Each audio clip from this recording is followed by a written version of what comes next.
Hello, I am Parvati Benu and welcome to a really exciting post-budget session with us, the Hindu Business Line. And joining us today straight from his desk is somebody who requires no introduction, our editor Raghuveer Srinivasan. And Hi. as promised, Raghu is here to answer all the questions that you have about the budget for the financial year 2023-24 that you heard the FM Nirmala Sitharaman present just a couple of hours ago.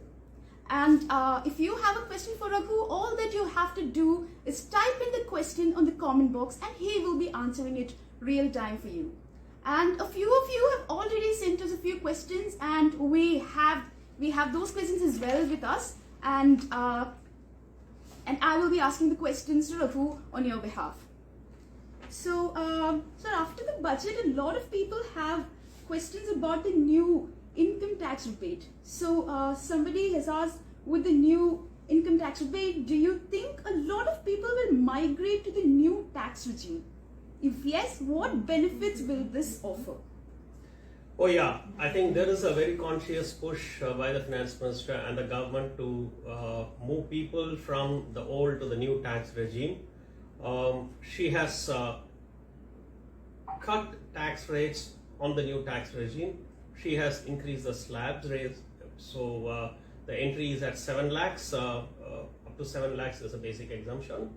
And then beyond that, at every slab, the rates are lower, and over 15 lakhs, you pay 30%. The difference between the new and the old tax regimes is that in the new tax regime, there will be no exemptions or deductions. You calculate the income and the tax rate is applied straight. Whereas in the older one, you will have a lot of exemptions and deductions like housing loan, insurance policy, medical insurance premium, all those kind of things, PPF, PF.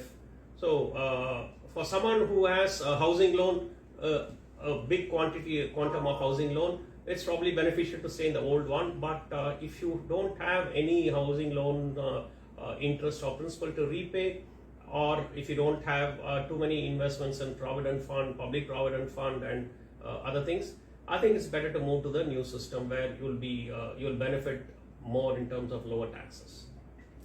And something along those lines that it's a much expected question as well.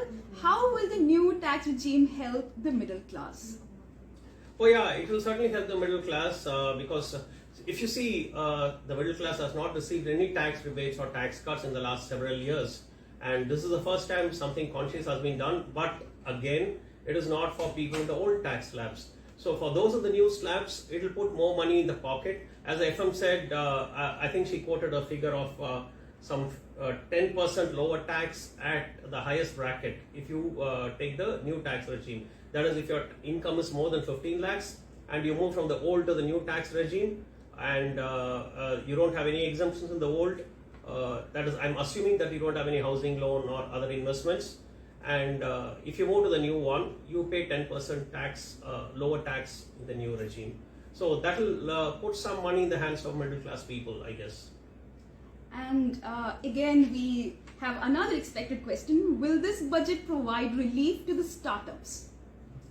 Oh no, not much in terms of relief for startups. There is only one a tax proposal which was supposed to expire this year. I think they have been extending it. They extended it to 2025.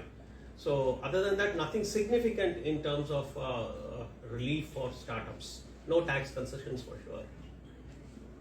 The other question that we have is, in the wake of recession fears abroad, how the budget will address the issue of shortfall in demand for exports? See, budget cannot promote everything. They can only provide an enabling mechanism, which they have done. They are investing more in capital expenditure, and they're giving more concessions. You already have PLI schemes going on, and there are no export incentives in the budget, if that's what you're asking. You should look at it from a larger perspective in terms of reduced interest rates, ease of doing business, bringing down the number of proposals to comply with for exporters. Those are the things which can be done. But other than that, the fundamental drop in demand in the markets abroad cannot be compensated by the government of India.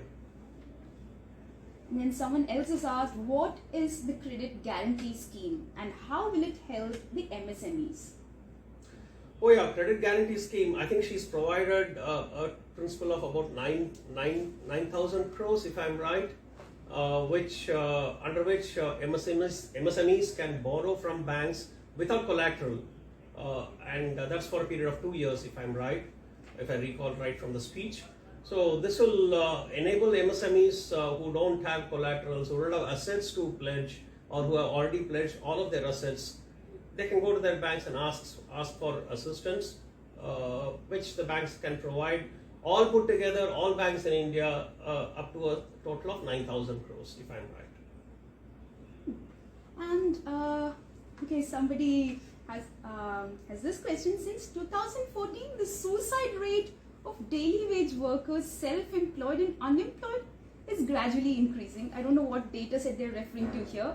But the finance minister said job creation was the major reason for capital investment outlay growth.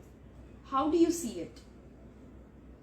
I don't know. I think whoever asked the question is trying to draw a correlation between suicides and unemployment Rate. So I'm not sure if there is a strong correlation there. I don't think people commit suicides because they didn't get a job, though there may be the odd case here and there. You can't draw a general rule on that. So I don't think that question is, I can't answer that question, right. Honestly. And there's one more question about the income tax limit again. Will the hike in income tax limit be sufficient to boost the much needed demand? They're also talking about production-linked incentives, and the production side of the issue has been revolved, and the major policy push is needed in the demand side. No, income tax cuts can be only one tool in increasing demand. They cannot be the primary tool to increase demand. There are other things which you can do to increase demand, like bringing down inflation, so that interest rates can come down and loans can become more affordable, and that's one way of doing it. So inflation is already coming down, as you know, the last 3-4 months, and the government has enabled this trend to continue by not increasing its borrowings in a big way. So interest rates will not be under pressure because of government borrowings. So borrowings are kept at a very nominal level, considering the expenditure that the government is incurring. So I would think that increasing demand is not just a function of cutting tax rates alone, though that will certainly help. And they have done something in this respect in moving people to the new tax regime where the taxes are lower. So if people move en masse to the new tax regime, then they'll find more money in their hands, which hopefully will be used for consumption and demand. Another thing, the budget, few months before the budget, a lot of pressure has been put on the machinery over, increasing the allocation towards health and education. About how India has to spend 6% of the GDP, that's what the NEP says on education. And we do have certain positive aspects to look forward to in the budget, because the education allocation is the highest ever. Even the health allocation has also increased. How do you see that? Which is very good. Actually, we need to spend more. That's the job of the government, really, to spend more on health and education and sanitation and security, retirement security for citizens. These are the areas where it should spend. And this increased allocation is good. And particularly, I'm happy because health has gone up substantially in the last 3 years, mainly because of the pandemic. So the government was supposed to spend more, allocate more on vaccines and other things. So if this year's allocation is higher, then it only means that in a post-pandemic year, if it's going up, then there is a real increase in health outlays over the pre-pandemic years, which is a good thing to do. And education, again, similarly, we need to prepare our, we talk so often of the demographic dividend. So if this demographic dividend has to be exploited and incentivized, then I think you need to ensure that children are schooled properly, educated properly, and at a more higher level, they are skilled better. And from that respect, I think the outlays for skilling, for education, going up is a good thing, certainly a good thing. And someone else has asked a question here. Do you think that the green budget will be successful? That's a very broad question. A green budget has several components to it. I think some of the components will be working well, and it's not something that I would want to comment upon. All right. Thank you so much for your time and answering all the questions that you had about the budget that the FM just presented. Thank you so much for your time, and thank you so much all of you for joining us. Have a good day. Thank you.